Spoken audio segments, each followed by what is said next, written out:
Je vous salue tous pour ce sermon d'avant.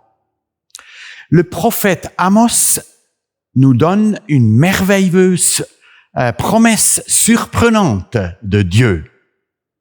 Il écrit, « En effet, le Seigneur, l'Éternel, ne fait rien sans avoir révélé son secret à ses serviteurs, les prophètes. » Oui, dans l'Avent, un grand événement se profile à l'horizon.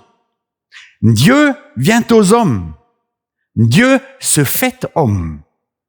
Il s'agit de Jésus-Christ qui est le Dieu homme. Les sujets importants sont souvent associés à une personne plutôt qu'à un enseignement. Dans la première partie de mon sermon, je veux parler de Jean-Baptiste, comme il a été annoncé, son arrivée, et quel était son message. Directement relié à Jean le Baptiste était Hérode Antipas, celui qui est devenu de l'admirateur au meurtrier de Jean. Dans la deuxième partie de mon sermon, je vais montrer un peu la relation de Hérode avec Jean le Baptiste et aussi avec Jésus-Christ. Commençons avec la naissance de Jean. Après la captivité babylonienne, il était un temps très confus et embrouillé. Ça devient visible si on lit les livres des Maccabées. Il y avait peu de paroles prophétiques en ce temps-là. Jérémie était le dernier prophète avant l'exil, puis il y avait 3 prophètes pendant l'exil babylonien. C'était Daniel, Ézéchiel et Obadiah, et puis encore 3 prophètes après l'exil, Achaï, Zacharie et Malachie. Et après lui, il y avait 400 ans de silence, plus de prophétie. Le dernier prophète, Malachie, il a annoncé Jean le Baptiste en disant, « Voici que j'enverrai mon messager pour me préparer le chemin. » Et soudain, il entrera dans son temple, le Seigneur que vous cherchez, le messager de l'alliance que vous désirez. Le voici qui arrive, dit l'Éternel, le Maître de l'univers. Jean-Baptiste est le dernier prophète de l'Ancien Testament et aussi le pionnier de Jésus. Excusez. Son message arrive quand le peuple de Dieu est asservi aux Romains.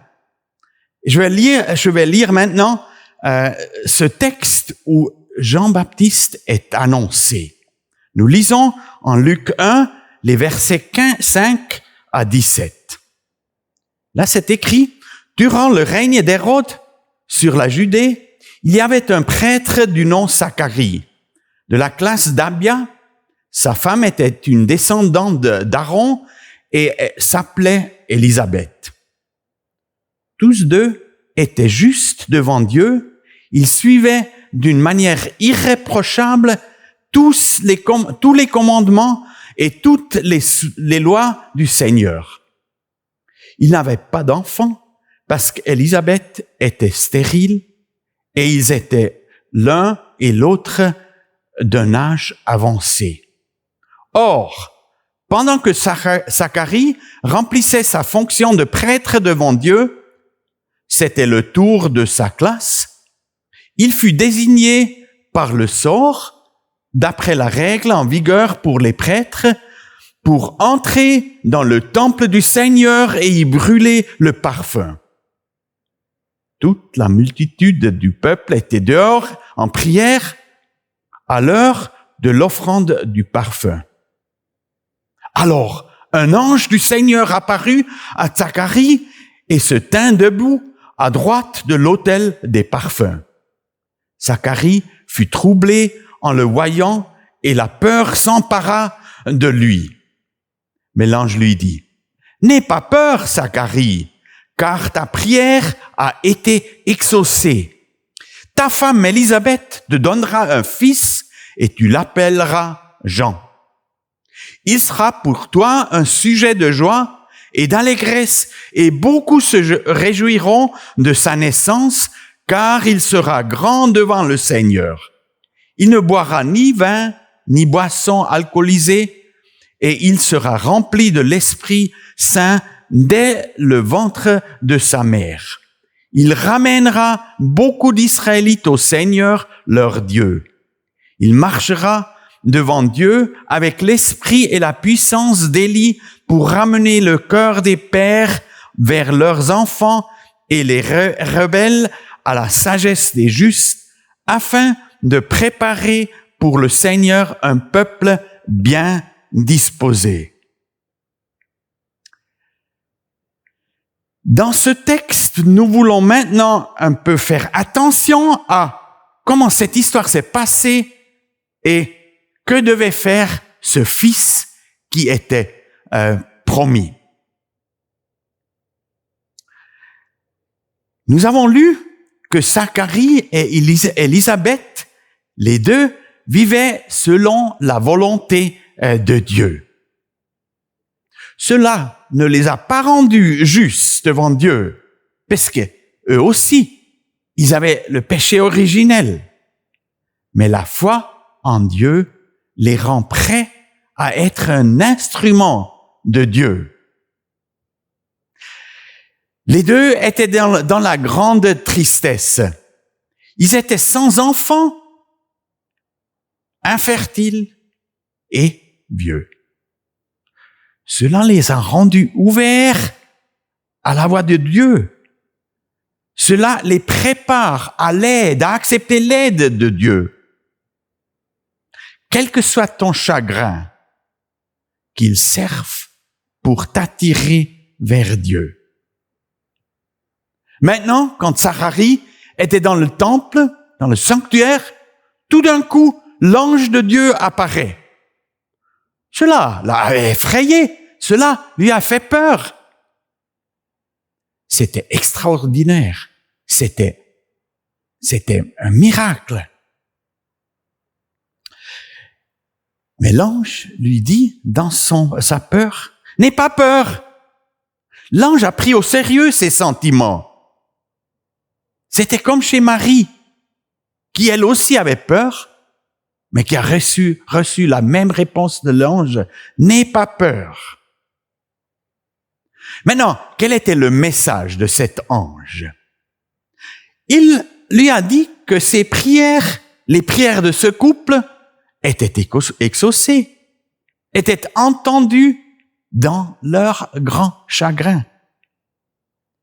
C'est ainsi que Dieu agit encore aujourd'hui. Il nous répond dans notre grand chagrin.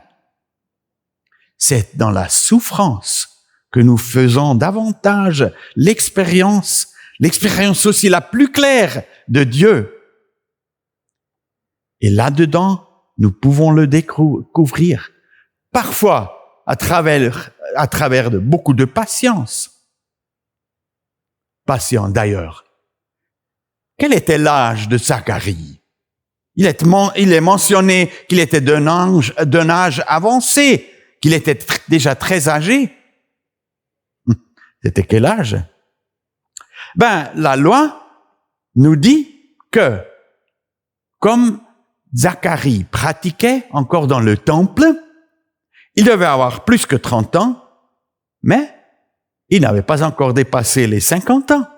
C'est ce que la loi nous dit. Donc, il a maintenant reçu la réponse à ses prières, et cette réponse a conduit à plusieurs choses. Nous lisons d'abord de joie et d'allégresse.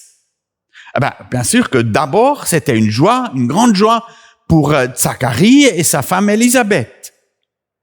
Mais plus tard, c'était une joie pour beaucoup d'autres.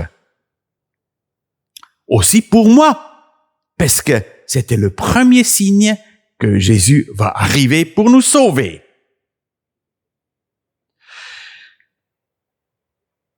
ce fils devait avoir une tâche, une mission très importante. Et pour cette tâche, pour cette mission, il a été équipé. La première chose qu'il nous a dit, c'est qu'il est rempli avec le Saint-Esprit. Nous, dans le Nouveau Testament, nous savons que tout le monde qui veut suivre Jésus, il peut recevoir le Saint-Esprit. Mais dans l'Ancien Testament, c'était quelque chose de très rare. Il y avait seulement des personnes avec une tâche très spéciale, très difficile des fois aussi, qui ont reçu le Saint-Esprit, comme Bétzalel, comme Josué, Caleb, Balaam, mais aussi Gédéon, Jephthah, Saul, David, Salomon, et beaucoup de prophètes aussi. Mais Jean-Baptiste, il l'a reçu déjà quand il était encore au sein de sa mère. Ça, c'était son équipement pour sa tâche.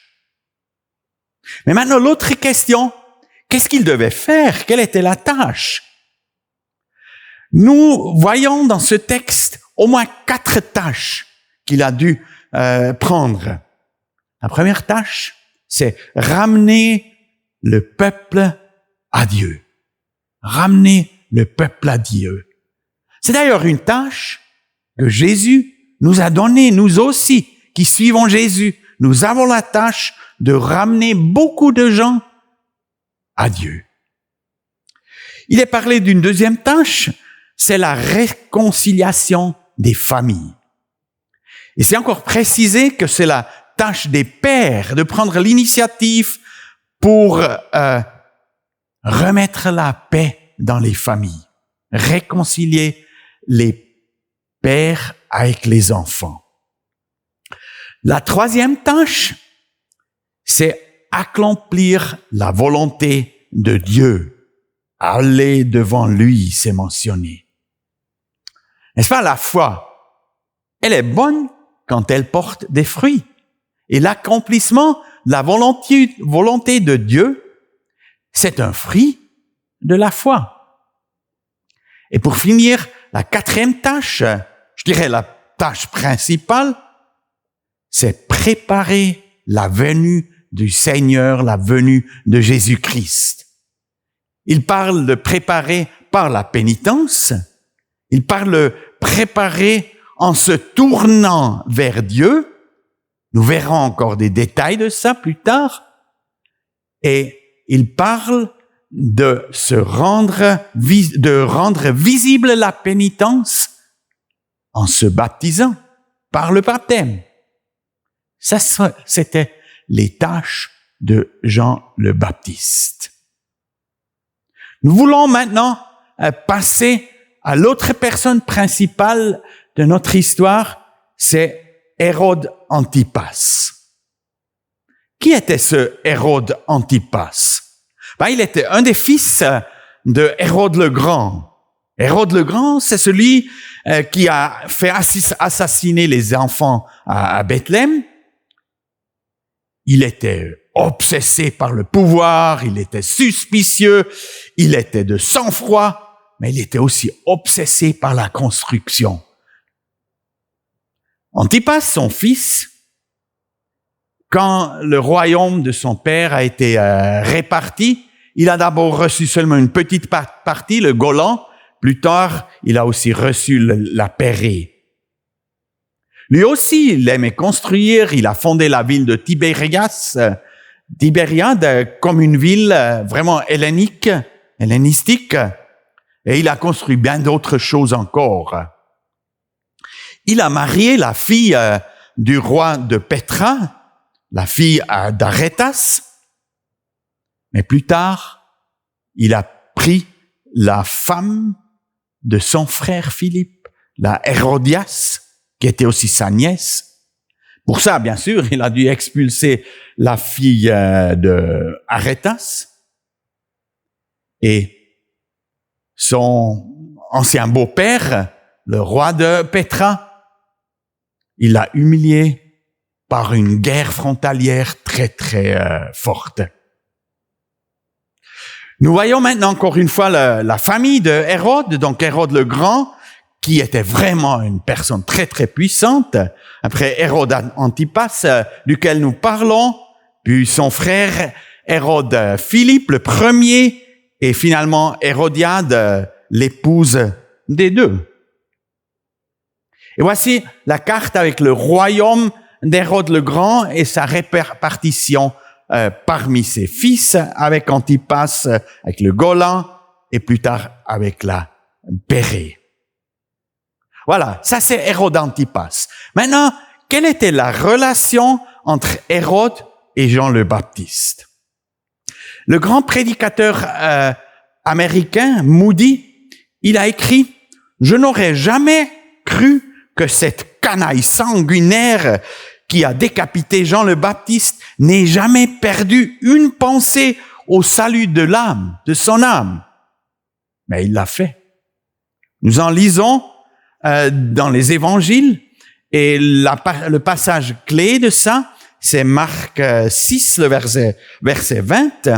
Je le lis ce verset, car Hérode craignait Jean. Il savait que c'était un homme juste et saint. Il le protégeait donc. Quand il l'entendait parler, il en restait fort perplexe. Et pourtant, il aimait l'entendre. Donc, nous voyons que son cœur a été touché. Même on dirait que sa conscience était réveillée par le message de Jean le Baptiste. Le message de Jean le Baptiste, quel était le message de ce prophète? Sans peur des hommes, pas même de Hérode, il a parlé du roi à venir, parce qu'il devait préparer le chemin pour le Seigneur. Nous voulons lire quelques passages d'un de ces sermons de Luc 3. Je lis Luc 3, les versets 7 à 14. Il disait donc aux foules qui venaient se faire baptiser par lui, « Race de vipères, qui vous a appris à fuir la colère à venir? Produisez donc des fruits qui confirment votre changement d'attitude et ne vous mettez pas à dire en vous-même, nous avons Abraham pour notre ancêtre. En effet, je vous déclare que de ces pierres, Dieu peut faire naître des descendants à Abraham. Déjà la hache est mise à la racine des arbres. Tout arbre qui ne produit pas des bons fruits sera donc coupé et jeté au feu. La foule l'interrogeait. Que devons-nous donc faire? Il leur répondit que celui qui a 2 chemises partage avec celui qui n'en a pas, et que celui qui a de quoi manger fasse de même. Des collecteurs d'impôts vinrent aussi pour se faire baptiser. Ils lui dirent, « Maître, que devons-nous faire ?» Il leur répondit, « N'exigez rien de plus que ce qui vous a été ordonné. » Des soldats aussi lui demandèrent, « Et nous, que devons-nous faire ?» Il leur répondit, « Ne commettez ni extorsion, ni tort envers la personne, et contentez-vous de votre solde. » Voilà son message. Donc, il commence à dire que nous sommes tous coupables, parce que nous ne pouvons pas échapper à cause de ça, nous ne pouvons pas échapper à la colère de Dieu. Hérode était d'accord, il le savait bien, qu'il n'avait pas tout bien fait. L'évangile de Matthieu nous dit même que Jean-Baptiste, quand il a vu les pharisiens et les autres chefs des Juifs, il leur a dit, « Couvez de vipères, vous viendrez à la cour, repentez-vous. » Des mots aiguisés contre ces hypocrites. Ça a bien convenu à Hérode parce qu'il ne les aimait pas tellement, ces chefs des Juifs. Et puis, nous avons lu qu'il a dit l'origine d'Abraham, être descendant biologique d'Abraham. C'est pas ça qui nous aide. Dieu n'a pas des petits-enfants. Il a des enfants, mais pas des petits-enfants. Chacun doit faire sa décision personnelle pour lui. Hérode nouveau, il était content de ça.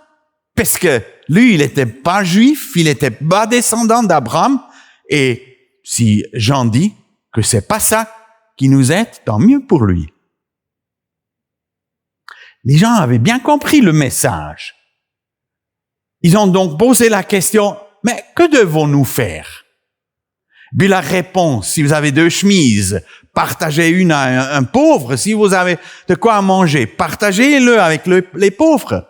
Ben, Hérode, il pouvait être content. Ça contribue à la paix sociale. Puis quand les douaniers sont venus et ont aussi posé la question, que devons-nous faire?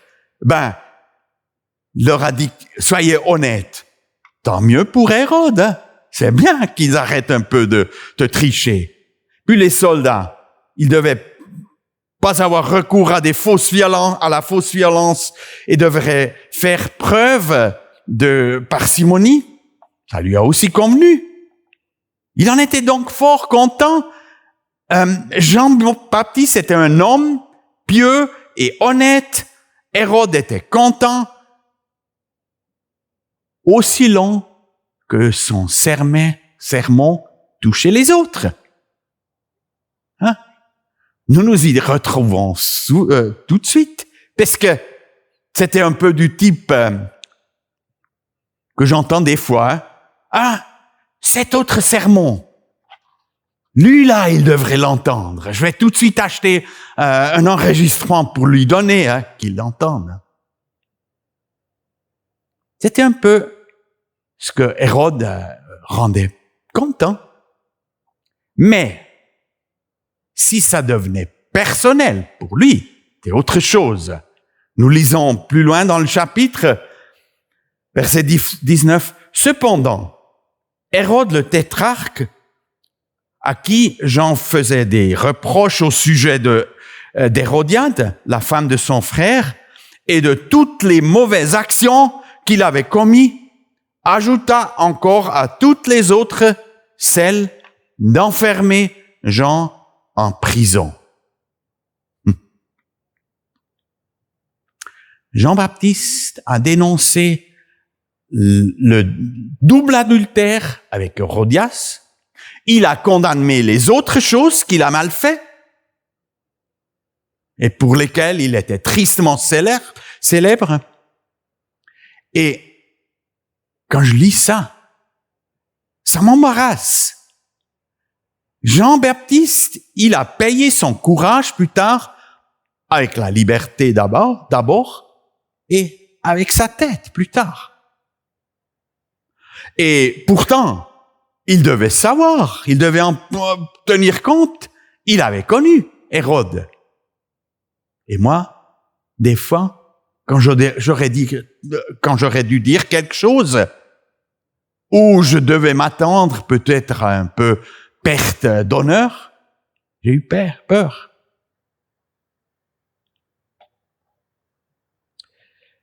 Hérode est confronté maintenant à une décision. Jean-Baptiste l'a bien confronté, l'a clairement confronté. Mais il a décidé mal. Parce que il voulait pas abandonner son péché favori. Et il voulait surtout pas perdre son pouvoir et son honneur. Ainsi, sa référence initiale envers Jean-Baptiste, c'est de plus en plus tourné en haine. Une haine envers Jean-Baptiste.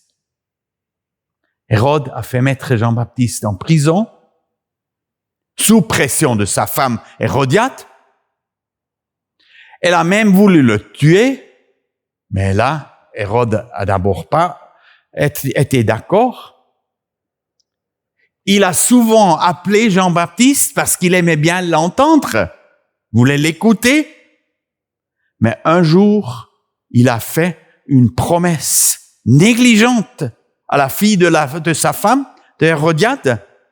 Et pour remplir cette promesse, il a fait décapiter Jean le Baptiste. Malgré son peur du peuple. Donc, il obéit plutôt à son amour pécheresse plutôt qu'à sa conscience. Toutes les décisions contre Dieu, ils ont des conséquences. Son cœur a été touché, sa conscience a été réveillée, mais sa décision était négative, erronée, et la conséquence en fut l'endurcissement de son cœur.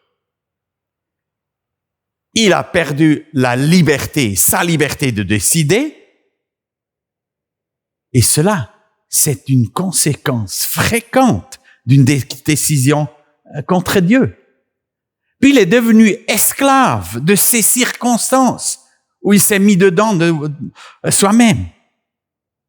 Et surtout, Hérode, il a loupé le vrai roi. Jean-Baptiste était venu pour appeler à la préparation au roi. Mais Hérode n'a pas été prêt à répondre à cet appel. Quand Jésus a commencé à apparaître dans le public, beaucoup de gens se sont réjouis. Beaucoup ont été guéris. Et Hérode s'est effrayé. Il s'est posé la question, mais Jean-Baptiste, est-il ressuscité des morts? Est-ce que mes fausses décisions me rattrapent déjà maintenant? Et nous lisons que Jésus lui a dit, non, c'est pas Jean-Baptiste, c'est moi le Seigneur. Et après qu'on l'a averti de ce meurtre politique, que Jésus a appris que Jean-Baptiste a été décapité, Jésus a dit que Hérode était un renard. Il a fait savoir, Hérode, que Jésus agit encore, guérit encore, et le plan du temps et du lieu de la mort n'est pas déterminé par Hérode, mais par Dieu. Hérode a rencontré Jésus que lors du tribunal de Vendredi Saint. Il l'a vu, il l'a jamais vu comme bienfaiteur, mais il l'a vu seulement lors de ce tribunal. Et là, il était trop tard de changer encore quoi que ce soit.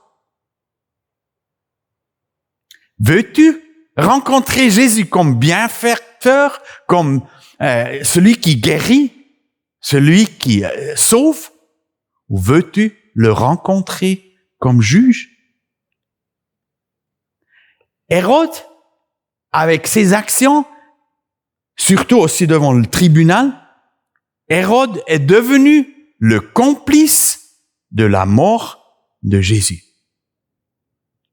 D'ailleurs, moi, avec mes péchés, je suis aussi devenu le complice de la mort de Jésus. Mais moi, j'en ai pu profiter parce qu'il les a pris mes péchés. Il a payé pour mes péchés et j'en ai pu profiter. Mais Hérode, il n'a pas pu profiter. Est-ce que toi, tu peux profiter de la mort de Jésus? Ou est-ce que tu refuses de l'accepter? Encore quelques mots de la fin de Hérode.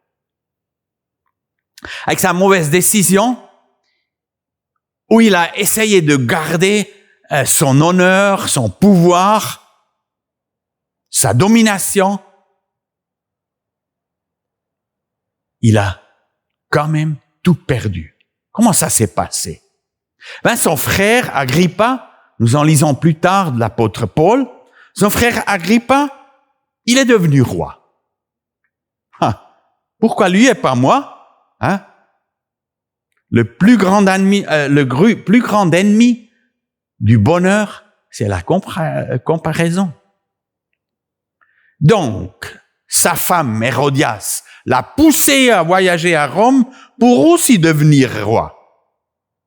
Il a entrepris ce voyage, il est allé à Rome, mais quand il était arrivé à Rome, son frère Philippe, qui ne devait pas tellement l'aimer, il a déjà fait le nécessaire pour qu'il ne devienne pas roi. Donc, il n'est pas devenu roi, mais il a été exilé dans la région de Lyon, donc pas bien loin d'ici. Et là, il est plus tard mort encelé. Il voulait garder son âme, son pouvoir, son honneur, mais il a tout perdu. Ça me rappelle ce que Jim Elliot, le missionnaire en Amérique Sud, a écrit. Il a dit, « Il n'est pas un imbécile qui donne ce qu'il ne peut pas garder pour obtenir ce qu'il ne peut pas perdre. » Qu'est-ce que nous avons entendu? Qu'est-ce que nous prenons avec nous de ce message? Nous avons vu que Jean-Baptiste vient au milieu du grand chagrin de son peuple en réponse à la prière de ses parents.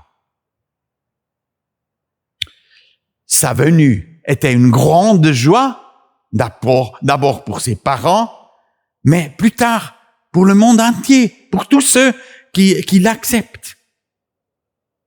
Nous avons regardé les tâches de Jean-Baptiste. Il devait ramener le peuple vers Dieu pour qu'il fasse la volonté de Dieu.